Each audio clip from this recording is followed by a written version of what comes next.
एक ऐसे भक्त थे भगवान के, उनके यहाँ कोई संतान नहीं थी साहब, और वो श्री अवध में रहा करते थे, सर्विस करते थे। जब नौकरी समाप्त हो गई तो अयोध्या जी में जाके वहीं पे रहते और भगवान का नाम जाप करते और सरजू मैया में स्नान करते थे। उनके यहाँ कोई संतान नहीं थी तो उन्होंने राम जी को अपना लड़का बना लिया, राम जी को अपना पुत्र मान लिया और कनक भवन के दरवाजे पे जाके और कनक भवन के दरवाजे पे ही प्रणाम कर लेते भगवान जी को और बाहर लौट आते अपना भजन करते थे। ऐसे ऐसे कई दिन व्यतीत हो गए। जब कई दिन व्यतीत हुए तो एक दिन कुछ लोगों ने गैस किया, देखा कि रोज आते हैं लेकिन मंदिर के अंदर नहीं जाते हैं, भजन बहुत करते हैं, कैसा भक्त है, मंदिर जाता नहीं है, मंदिर रोज आता है। जरा सोचिए, मंदिर अंदर जाता नहीं है लेकिन मंदिर रोज आता है। और कुछ लोगों ने कहा कि आप अंदर जाइए, अंदर जाके जरा दर्शन करके आइए। बोले नहीं नहीं, मैं अंदर नहीं जाता हूँ। बोले जाइए ना। बोले ना, आपको हमसे क्या मतलब है, आप अपना काम कीजिए। बोले नहीं नहीं, आपको तो अंदर आज जाना पड़ेगा। बोले देखो, मैं इसलिए अंदर नहीं जाता हूँ कि मैं राम जी को अपना लड़का मानता हूँ और मेरा लड़का मेरी बहू के साथ अंदर बैठा है। मैं अगर अंदर जाऊंगा तो उनको पर्दा करना पड़ेगा, मैं अंदर नहीं जाऊंगा। तो बोले आप भगवान को अपना लड़का मानते हैं, ये तो सही है, लेकिन क्या भगवान भी आपको अपना पिता मानते हैं? बोले जितना मैं उनको मानता हूं उतना वो हमें भी मानते हैं।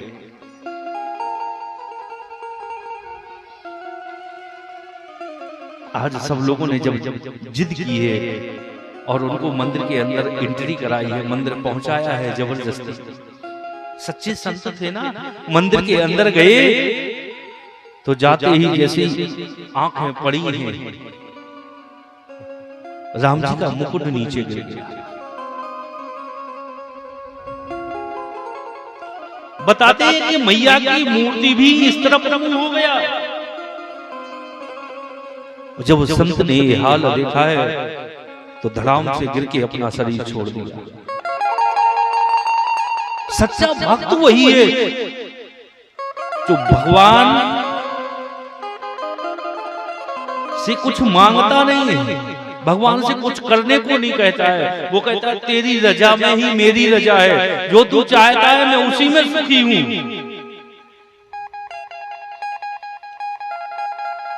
भगवान से एक रिश्ता अवश्य बनाइए साहब, एक रिश्ता जीवन में भगवान से बना के तो देखिए आपके दुख मिटेते हैं कि नहीं मिटते हैं।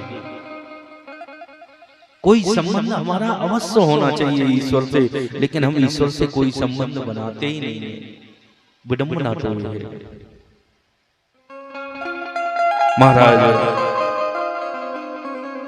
आज इंद्र भगवान से चरणों में गिर के भगवान प्रसन्नता से आशीर्वाद देते हैं, इंद्र जाता है।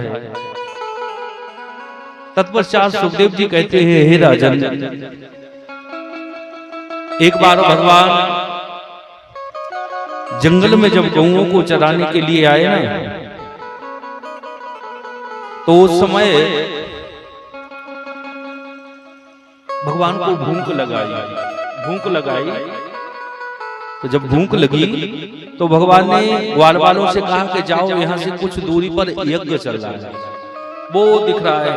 उस यज्ञ में पंडित जी लोग होंगे, माता जी भी होंगी। उनसे बोला कि कन्हैया को भूख लगी है, थोड़ा सा भोजन दे दो। वो बेचारे ग्वाल वाल गए पंडित जी से जयराम जी की, लेकिन उन्होंने जयराम जी भी स्वीकार नहीं की। बोले यहाँ कन्हैया गऊ में चराते चराते आया, उसको भूख लगी है और आप थोड़ा सा भोजन दे दिए। बोले जाइए यार, अभी यज्ञ पूरा नहीं हुआ, तुमको प्रसाद दे दे। उनको वहां से भगा दिया। भगवान के पास जब वो पुनः गए तो उन्होंने भगवान से कहा कि प्रभु वहां तो हमें डांट मिली है, प्रसाद नहीं मिला, डांट के हमको भगा दिया है। भगवान बोले किससे कहा था? बोले पंडित जी से। बोले नहीं नहीं, माता जी से जाके थे। भगवान ने कहा फिर से, जैसे ही वो वापस आए और जब तक पंडित जी स्वाहा स्वाहा करने लग गए, अब यज्ञ होते हुए तो कोई बोलेगा नहीं, तो वो सीधे अंदर चले गए और अंदर जाके माता जी से बोला कि मैया, भगवान गौएं चराते चराते थोड़े दूर आ गए, उनको भूख लगी। माताओं ने जब ये सुना तो प्रसाद जो हवन को रखा हुआ था उसको बांधा और बांध के वो ले चली और लाके भगवान को अपनी गोदी में बैठा के प्रसाद पवाया और प्रसाद पवा के बोले कन्हैया अब हम जा रहे हैं। लेकिन पंडित जी तो नाराज होंगे, अब हो सकता है बहुत लाल लाल आंखें करके देख रहे थे जब हम आ रहे थे, लेकिन वो स्वाहा स्वाहा करते तो कुछ कहा नहीं। भगवान बोले नहीं, बोले अब वो नाराज नहीं होंगे, बोले अब वो आपसे प्रसन्न होंगे। कैसे प्रसन्न होंगे? इसलिए प्रसन्न होंगे क्योंकि अब मैंने आपको आशीर्वाद दे दिया है। क्योंकि जिसकी ऊपर भगवान की कृपा हो जाती है उस पर सारा संसार कृपा करता है। जा पर कृपा राम की हुई, ता पर कृपा करे सब कोई। लेकिन आज हम राम की कृपा नहीं चाहते, संसार की कृपा चाहते हैं। लेकिन जिसके ऊपर राम की कृपा हो जाती है वो सारे संसार में पूजने लग जाता है साहब। जैसे ही माता जी उन्हें वापस आई है ना, पंडित जी ने उन्हें देखा है, देख के पंडित जी भूल गए और कहने लगे आप लोग धन्य हैं जो भगवान को अपने हाथ से भोजन कराया। अरे हम यहाँ बैठे बैठे हमारी आंखें ही काली पड़ गई, लेकिन भगवान की इन आंखों ने दर्शन नहीं किया। आप धन्य हैं जो आप भगवान को दर्शन करके आए। भगवान ऐसे अनेक लीलाएं करते हैं। आगे भगवान की कथा में प्रवेश करते हैं हम सभी लोग। जब इधर जल वृष्टि हुई है तो भगवान ने, एक कथा आती है कि राजा पारीक्षित ने पूछा है कि प्रभु ये जो जल वर्षा है ये जल आखिर गया कहां पे है? जो इतना जल बरसाया है इंद्र ने, वो जल आखिर गया कहां पे है? सुखदेव जी कहते हैं हे राजा, जब भगवान राघवेंद्र का राज तिलक हुआ और राज तिलक हो गया तो सीता मैया ने कहा कि कोई पंडित जी का निमंत्रण करो। बोले क्यों? बोले हमें भोजन कराना है अपने हाथ से। भगवान ने अगस्त्य मुनि का ध्यान किया। मैया ने कहा था कि ऐसा कोई पंडित बुलाना जो कुछ खाए और मुझे खिलाने में भी आनंद आए। भगवान ने अगस्त्य जी का ध्यान किया और अगस्त्य जी आए और अगस्त्य जी जब आए तो उनके चरणों को धोया, सुंदर थाली लगाई है और मैया जानकी ने सब्जी बनाई है, पूड़ियाँ बनाई है, थाली को 56 प्रकार के व्यंजनों से सजा के रख दिया। कहा महाराज प्रसाद पाओ। अगस्त्य जी ने जब प्रसाद पाया, प्रसाद प्रारंभ हुआ, सुबह से भोजन प्रारंभ हुआ, 12 बज गए। जानकी जी ने और आटा लगाया, फिर से बनाया, शाम हो गई फिर भी भोजन चल रहा। जानकी जी ने तुरंत रिद्धि और सिद्धि को बुलाया। रिद्धि सिद्धि कौन है? गणेश जी की पत्नी। तो रिद्धि सिद्धि को बुलाया तो वो जल्दी जल्दी सब्जी बनाने में लग गई और गणेश जी को बुलाया, बोले आप आके पूड़ी बनाइए जल्दी जल्दी। सब बिल्कुल भोजन बनाने के लिए सब लोग तैयार हो गए। अगस्त्य जी भोजन कर रहे। 1 दिन निकल गया, 2 दिन निकल गया, 3 दिन निकल गया, 4 दिन, 5 दिन, 6 दिन, ऐसे ऐसे 17 दिन निकल गए। 17 दिन और रात भोजन अखंड चल रहा है। जानकी मैया ने सोचा आज कोई पंडित जी से पाला हुआ है। भगवान से कहा प्रभु हमने ऐसे पंडित जी को नहीं बुलाया था, मैंने तो पंडित जी को कहा था, अब हम आपसे क्या कहें? भगवान बोले कराओ ना, भोजन कराओ और क्या। अगस्त्य जी महाराज से मैया ने कहा कि महाराज बोले आधा भोजन हो जाए तो थोड़ा जल पी लीजिए। बोले जब आधा हो जाएगा ना तो पी लेंगे। मैया ने जब भगवान से कहा है, भगवान ने एक तुलसी के पत्थर पर राम लिखा और राम लिख के जैसे ही दे दिया। बोले आधा भोजन हो गया। जब 18 दिन निकल गए आधा भोजन हो गया। मैया बोली अब पानी पी लीजिए। बोले पानी भी ऐसा नहीं पीते हैं, एक बार पी लिया तो 2-4 युग निकल जाते हैं इतना पानी। बोले एक ही बार में बार बार कौन पिएगा।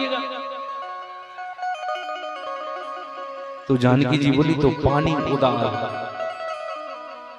राम जी बोले पानी कैसा हुआ, उधार।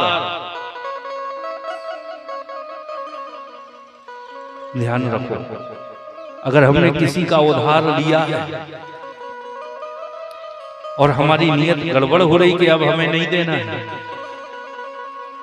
तो आपको देना पड़ेगा। एक जन्म इसी के लिए लेना पड़ेगा, उसका गुलाम बनना पड़ेगा, उसको चुकाना पड़ेगा। राम जी ने उधारी की। जानकी जी और राम जी ने कब किया उधार, त्रेता में, और देना कब पड़ा, द्वापर में। जब जल वृष्टि इंद्र ने की है तो गिरिराज जी को भगवान ने उठाया है। चारों ओर से गिरिराज जी के शेष नाग महाराज लग गए, बाउंड्री बना ली के जल अंदर नहीं आएगा। ऊपर चक्कर चल रहा है और एक जगह बैठ के अगस्त मुनि पानी पी रहे हैं जो उधारी वाला है। भगवान बोले जल्दी आओ महाराज, अभी मौका अच्छा है, उधारी चुक जाए। उधार अगर हमने किसी का लिया है तो देना पड़ेगा। भगवान ने भी उधार लिया तो भगवान को देना पड़ेगा। एक कथाएं हमें यही शिक्षा देती हैं कि अगर हमने किसी का लिया है तो देना आवश्यक। ऐसा नहीं है कि हम उसका ना दें, देना पड़ेगा सारा। सुखदेव जी राजा परीक्षित को श्रवण कराते हैं आगे के हे राजन, जब हम रहस्य लीला में प्रवेश करते हैं ना, तो ये रहस्य ऐसा नहीं है जब तक राम की कथा को हम श्रवण नहीं कर सकते, जब तक कृष्ण की कथा में प्रवेश नहीं कर सकते, क्योंकि हम मर्यादा से होके ही लीला में प्रवेश करते हैं। भगवान कृष्ण ने जो रहस्य किया है वो ऐसा रहस्य नहीं है, वो दिव्य रहस्य है। भगवान जब दंड कारण में गए हैं, दंड कारण वन में भगवान राम जी गए हुए हैं और भगवान जानकी जी को खोज रहे हैं। हे खग मृग हे मधुकर श्रेणी, तुम देखी सीता मृग नैनी। भगवान खोज रहे हैं, ढूंढ रहे हैं जानकी जी को। उस समय क्या हुआ, ऋषि मुनियों ने एक एक शिला, पत्थर की शिला अपने अपने आश्रम के बाहर रख ली। किसी ने पूछा ये इतनी बड़ी शिला अपने आश्रम के बाहर क्यों रखी है? बोले हमें पता है कि राम जी खोजते खोजते आ रहे हैं और राम जी के चरणों की धूल जब लग गई, अहिल्या जो पत्थर की थी, चरणों की धूल लगी तो वो स्त्री बन गई। तो वो संत बोले राम जी जब वन में आएंगे तो ये पत्थर की शिला हमने इसलिए रखी है कि हम स्त्री ढूंढने कहाँ जाएंगे, राम जी से कहेंगे जरा चरण स्पर्श कराओ, स्त्री बन जाएगी, हमारे काम आएगी। राम जी बोले ये तो गड़बड़ हो जाएगा। बोले गए थे भजन करने, वहां स्त्री के चक्कर में एक एक पत्थर की शिला रख लिए। तो राम जी रोते रोते ढूंढ रहे हैं, रो रहे हैं राम जी। हे खग मृग हे मधुकर श्रेणी, तुम देखी सीता मृग नैनी। और भगवान जब रोते रोते खोज रहे हैं तो संतों ने क्या किया, स्त्री खो जाएगी तो रोना भी पड़ेगा। बोले भगवान रो रहे तो हमें भी रोना पड़ेगा। बोले फेंको ये शिला। भगवान की लीला अद्भुत है साहब। भगवान जब राम अवतार में आए हैं तो जो ऋषियों ने दर्शन किया वो भगवान को पति के रूप में चाहते हैं। आज वो सब गोपी बन के आए हैं। भगवान ने जब कच्छप अवतार लिया है तो जो मृतस्य कन्याएं हैं वो भगवान को पाने के लिए आज गोपियां बन के आई हैं। और महाराज जो 4 वेद हैं हमारे, ऋग्वेद, यजुर्वेद, सामवेद और अर्थवेद, इन चारों वेदों में जो मंत्र हैं, चारों वेदों के जो मंत्र हैं वो 1 लाख हैं। 1 लाख मंत्रों में 4000 मंत्र हैं ज्ञान कांड के, 80,000 मंत्र हैं कर्म कांड के और 16,000 मंत्र हैं उपासना कांड के। आज ये सब वेदों की ऋचाएं, ये सब गोपी बन के आए हैं। कोई किसी की पत्नी बन गया, कोई किसी का बेटा बन गया, कोई किसी का ग्वाल बन गया, ऐसे बन के सब आज ब्रज में आए हुए हैं। महाराज भगवान जैसे ही जब ब्रज में लीला करते हैं, भगवान ने आज जब अपनी बंसी को बजाया है, भगवान की बंसी को सुन के और गोपियां भगवान से मिलने के लिए चलती हैं। और जब भगवान से मिलने के लिए गोपियां आई तो भगवान ने उनका स्वागत किया है। भगवान कहते हैं स्वागतम वो महाभाग प्रियम किम करवाणा, आपका स्वागत है, आइए आइए। और जब वो आ गई तो भगवान ने पूछा अच्छा आप किस लिए आई हो? इस जंगल की शोभा देखने आई, इतनी रात में अपने सब कुछ छोड़ के आप यहाँ चली आई। गोपियां बोली प्रभु आपने बंसी में मेरा नाम लेके मुझको बुलाया और मैं यहाँ पे चली आई हूँ, आप ही ने हमको पुकारा है। भगवान बोले आप अपने पति को छोड़ के, अपने पुत्र को छोड़ के, अपने सास ससुर को छोड़ के आप हमसे मिलने को चली आई। गोपियां बोली स्वामी आप हमारे सच्चे पति हो, इस शरीर का जो पति है वो हमारा घर पे है, इस शरीर का पति कहाँ है? घर है, और इस प्राण का पति तू है। कहते हैं ना हम लोग प्राणपति, आरती में गाते हैं ना, तुम कौन हो? हमारे प्राणपति हो हे नाथ। इस प्राणों का पति तो आप हो। कैसे? बोले महाराज एक नई नई बहू की शादी हुई और नई नई बहू की जब शादी हुई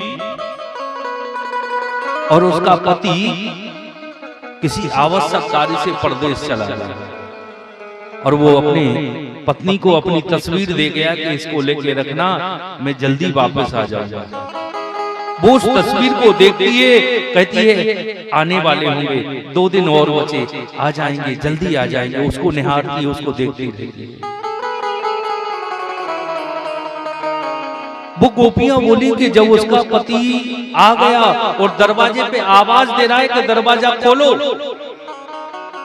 और वो अपने फोटो वाले पति की पूजा कर रही है, फोटो वाले पति को निहार रही है, देख रही, उसकी पूजा कर रही है, और पति कहाँ खड़ा है? उसके दरवाजे पे आवाज दे रहा है कि दरवाजा खोलो। तो बोले उसको क्या करना चाहिए ये बताओ भैया। भगवान बोले जब ओरिजिनल पति आ गया तो फोटो वाले को छोड़ के जाके दरवाजा खोलना चाहिए। तो बोले यही तो हम कह रहे हैं कि हमारा फोटो वाला पति तो घर पे है, आप हमारे ओरिजिनल पति हो साहब, आप हमारे प्राण पति हो। हमारे अंदर आत्मा है, हमारे अंदर क्या है? आत्मा। और इस आत्मा का सच्चा पति कौन है? बोले वही तू परमात्मा है, इस आत्मा का सच्चा पति। मीरा, जो आपके लोधी वंश में मीरा हुई, उन्होंने क्या कहा? जब उनका विवाह हुआ मीरा जी का, तो उन्होंने जब उनके फेरे पड़ रहे थे ना, तो फेरे पड़ते समय अपनी कन्हैया को, मूर्ति को लेके और अपने हृदय से छुपा लिया, मेरा विवाह तो मेरे कन्हैया के साथ हो, मेरे विवाह, मेरा फेरे तो इस कन्हैया के साथ पड़ रहे हैं। और उन्होंने ये भी कहा है, बोले क्या? वो कहती है कि हम ऐसे वर को क्या वरें जो जन्म ले मर जाए, ऐसे वर को क्या वरें जो जन्मे मर जाए। बोले बड़ी सुंदर श्याम को मेरी चूड़ी अमर हो जाए, मैं तो उस श्याम को वरूंगी कि जो कभी मरता ही नहीं, मेरी चूड़ी अमर हो जाए। और जब मीरा जी से पूछा तो उन्होंने कहा है क्या? बोले मीरा, तुम्हारी जिससे लग्न हुआ, जिससे तुम्हारा पाणिक ग्रह संस्कार हुआ, वो तुम्हारा पति है? बोले ना, मेरे शरीर का पति है। मेरा पति कौन है? मीरा जी ने साफ कहा है, मेरे तो गिरधर गोपाल दूसरों ना कोई दूसरा नहीं है इस संसार में मेरा। कौन कैसा है? बोले जाके सिर मोर मुकुट, जाके सिर मोर मुकुट, सो मेरो पति सोई। मेरा पति कौन है? बोले जिसके सिर मोर मुकुट है, वही मेरा पति। भगवान ने जब गोपियों के इन भाव भरे वचनों को सुना है तो भगवान ने सुंदर बंसी का उस वेणु का निनाद किया है, वेणु को बजाया है। और जैसे ही बंसी बजी है भगवान की, गोपियां भगवान के चारों तरफ खड़ी हुई। भगवान की बंसी को जब गोपियों ने सुना है, सुनते सुनते गोपियों के मन में अहंकार आ गया। भगवान को देखा और अहंकार आ गया। कैसा अहंकार? बोले हमें लगता है कि शायद भगवान हमें ही लाइक करते हैं, भगवान हमें ही प्रेम करते हैं। और जैसे ही अहंकार आया कि भगवान हमें ही प्रेम करते हैं, भगवान वहां से अंतर ध्यान हो गया। जीवन में अगर हमारे अहंकार आ जाता है, हमने किया है, हम ही कर सकते हैं, हम ही हैं, वहां भगवान दूर चला जाता है।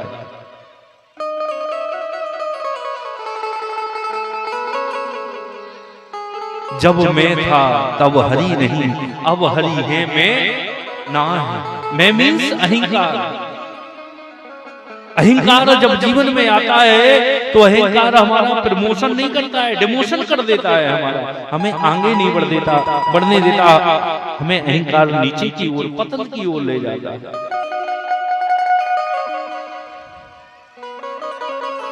लाख ज्ञान उर में बसा, लाख ज्ञान उर में बसा, जो किंचित अभिमान, भोजन के भंडार में मल की छींट समान। अगर आपके हृदय में लाख ज्ञान बसा हुआ है, आप ज्ञान के भंडार हैं, अगर एक लेस मात्र अगर अहंकार आ गया तो बोले जैसे भोजन बना रखा हुआ है और भोजन में मल मूत्र के छींटा मार दो तो भोजन कैसा हो जाएगा? खाने योग्य होगा? नहीं होगा, क्योंकि उसमें मल मूत्र के छींटा मार दिए। ऐसे ही अगर आप में ज्ञान है, समझ में आया कि नहीं आया? तो फिर दूसरा एग्जाम्पल लेके बताएं। जैसे मान लीजिए हमें खीर बनाना है तो हमने 1 कुंटल दूध मंगाया। कितना? 1 कुंटल दूध मंगाया। बड़ा बर्तन चाहिए पड़ेगा ना 1 कुंटल दूध को, और 1 बूंद केवल नींबू की डाल दी। कहां 1 बूंद और कहां 1 कुंटल? क्या होगा? आधा फटेगा कि पूरा? पूरा फट जाएगा। यही है, 1 कुंटल अगर ज्ञान है और 1 बूंद अगर नींबू की अहंकार की आ गई तो सारा ज्ञान बेकार हो गया। महाराज भगवान ने जब गोपियों के अंदर अहंकार देखा है, भगवान वहां से अंतर ध्यान हो गए। और जब भगवान अंतर ध्यान हो गए तो गोपियां ढूंढ रही हैं मेरा कन्हैया कहां गया, मेरा कन्हैया कहां गया। जब सबको देखा तो पता चला कि भगवान वहां राधा जी को लेके चले गए। किसको लेके गए? भगवान राधा जी को लेके चले गए। और जब राधा जी को भगवान लेके गए तो राधा जी को भी अहंकार आ गया। क्या? बोले हमें लगता है शायद भगवान हमें ही सच्चा प्रेम करते हैं। तो राधा जी बोली कन्हैया, भगवान बोले हाँ। बोले अब हमसे चलते नहीं बन रहा है। भगवान बोले चलते नहीं बन रहा है तो क्या करें? राधा जी बोली हमें अपने कंधे पे बैठा लो ना। भगवान बोले तो बैठ जाओ, आओ। जैसे ही राधा जी भगवान के कंधे पे बैठने को हुई कि भगवान वहां से भी अंतर ध्यान हो गए। बोलो राधे राधे। और जैसे ही राधा जी बैठी कि राधा जी धड़ाम से नीचे गिर गई। क्यों? क्योंकि भगवान कहते हैं जिस जीव के अंदर अहंकार प्रवेश कर जाता है वो चाहे मेरी राधा क्यों ना हो, मैं छोड़ के चला जाता है। जब राधा जी नीचे गिर गई, रोने लग गई। गोपियां खोजते खोजते ढूंढते ढूंढते आ रही। और जब राधा को भी रोते देखा बोले राधा, हम लोग तो सोच रहे थे कि भगवान तुम्हें ही प्रेम करते हैं, तुम भी यहाँ बैठी बैठी रो रही है। बोले मैंने सोचा कि शायद हमें ही अकेले प्रेम करते हैं, शायद हमें ही अकेले प्रेम करते हैं, इसलिए मैंने कहा मैं आपके कंधे पे बैठना चाहती हूँ, मैं थक गई हूँ। भगवान बोले आओ बैठो। और जैसे ही अहंकार दिखाई दिया कि वो छोड़ के मुझे भी चला गया।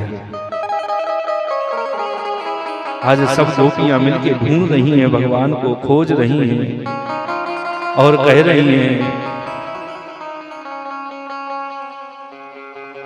कि हे प्रभु,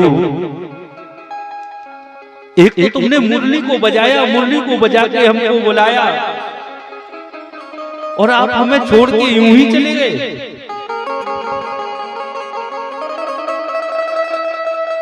आज गोपियों ने सुंदर 19 श्लोकों में भगवान को पुकारा है। कितने? 19 श्लोकों में भगवान को पुकारा है। और भगवान को पुकार के कह रही हैं गोपियां कि प्रभु हमसे अपराध क्या बन गया? अगर तुम्हें जाना ही था तो हमें उस पूतना से क्यों बचाया? कालिया नाग के जहर से क्यों बचाया? अरे हमसे अच्छे तो महाराज दशरथ थे जो राम जी की याद में अपने प्राणों को छोड़ दिया। जब सुमंत राम जी को छोड़ने गए और वापस आए, दशरथ जी महाराज ने कहा है सुमंत राम क्या वापस आए हैं? बोले ना। दशरथ जी बोल पड़े कौशल्या, अब मुझे लगता है कि मेरे प्राण नहीं रहेंगे। और दशरथ जी के मुंह से निकला है क्या? बोले राम राम कहे, राम कहे, राम राम कहे राम, तनु पर हर रघुबर बिरहे, राव गयो सुरधार। राम राम हे राम कहते कहते दशरथ जी ने प्राणों को छोड़ दिया। गोपियां कह रही वो राम जी के विरह में अपने प्राणों को छोड़ दिया, लेकिन हम तो ऐसे निष्ठुर हैं कि हमारे प्राण भी नहीं निकलते हैं। हम चाहते हैं कि भगवान के विरह में हमारे प्राण निकल जाए, लेकिन ये निगोड़े प्राण भी नहीं निकलते हमारे शरीर से। तो क्यों? कि तव कथा मृतम तब तो जीवनम। आपकी कथा जो है वो हमें मरने नहीं देती है। भगवान की कथा जो है इसको अगर हम सुनते हैं तो हमारे जीवन की व्यथाएं दूर हो जाती हैं। भगवान की कथा में इतना जादू है साहब। आज हम दुखी होते हैं तो हम इससे मिलते हैं, उससे मिलते हैं, लेकिन भगवान की कथा को कोई नहीं सुनता है। भगवान की कथा सुनने से ही हमारा दुख दूर होता है, भगवान का भजन करने से ही दुख दूर होता है। मैया जानकी जी जब अशोक वृक्ष के नीचे बैठी हैं और रो रही हैं, त्रिजटा से कहीं त्रिजटा मैया मुझे अग्नि कहीं से ले आओ। और अग्नि की आन काट रचिता बनाई, मात अनल पुनि देह लगाई।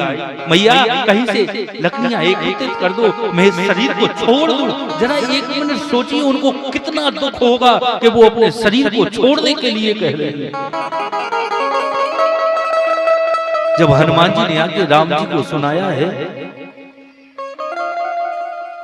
राम जी बोले हनुमान हमें लगता है जानकी जी ने तो अपने प्राणों को छोड़ दिया हो, क्योंकि वो हमारा विरह सहन नहीं कर सकती। बोले प्रभु जानकी जी ने कई बार अपने प्राणों को छोड़ने की कोशिश की, लेकिन वो प्राण निकलते ही नहीं, निकलते नहीं। बोले हाँ क्यों? बोले जानकी जी हर एक क्षण आपके नाम का स्मरण करती रहती है। नाम पाहिरु दिवस निशि, दिन और रात आपके नाम का स्मरण करती रहती है। नाम पाहिरु दिवस निशि, ध्यान तुम्हार कपाट। ध्यान जो आपका धारण किए रहती हैं वो ध्यान रूपी किवाड़े बंद है। लोचन निज पद जंत्रत जाह प्राण के ही बाट। आपका ध्यान और आपका नाम जानकी जी इतना जपती रहती हैं कि गेट बंद है, वो प्राण निकले तो निकले कहां से, वो तो छोड़ना चाहती हैं लेकिन वो निकल नहीं पा रहे। वो सोच रही हैं कि आपकी कथा, आपकी याद हमें मरने नहीं दे रही है। गोपियों ने जब अहंकार दूर हुआ है गोपियों का, भगवान वहीं पे प्रकट हो जाते हैं और भगवान प्रकट हुए। गोपियों के मन में आज प्रसन्नता की लहर दौड़ गई है और गोपियां भगवान को प्रणाम करने लगी हैं। बोलिए रास बिहारी भगवान की जय। आप लोगों को जय बोलने में बहुत दर्द हो रहा है, क्यों कष्ट हो रहा है? तो प्रेम से बोलिए ना, आवाज नहीं आई। बोलिए बांके बिहारी लाल की जय हो, शारदा मैया की जय हो, भागवत महापुराण की जय। जय जय श्री राधे, जय जय श्री राधे, जय जय श्री राधे। महाराज भगवान ने फिर से रास किया है। आज दो दो गोपियों के साथ में मेरा एक कन्हैया, दो गोपी एक कन्हैया। भगवान ने इतने अनंत रूप ले लिए कि दो दो गोपियों के बीच में एक कन्हैया प्रकट हो गया। सभी गोपी यही सोच रही है कि मेरे साथ कन्हैया है, वो सोच रही है मेरे साथ कन्हैया है, लेकिन भगवान अनंत रूप से प्रकट हो गए। और जब भगवान रास बिहारी का दर्शन हुआ है और उस समय भगवान भोले बाबा भी रास बिहारी का दर्शन करने के लिए चलते हैं। इधर रास हो रहा है, हम सब लोग रास में प्रवेश करते हैं, सब लोग ताली सेवा करेंगे और भगवान के रास का दर्शन करेंगे।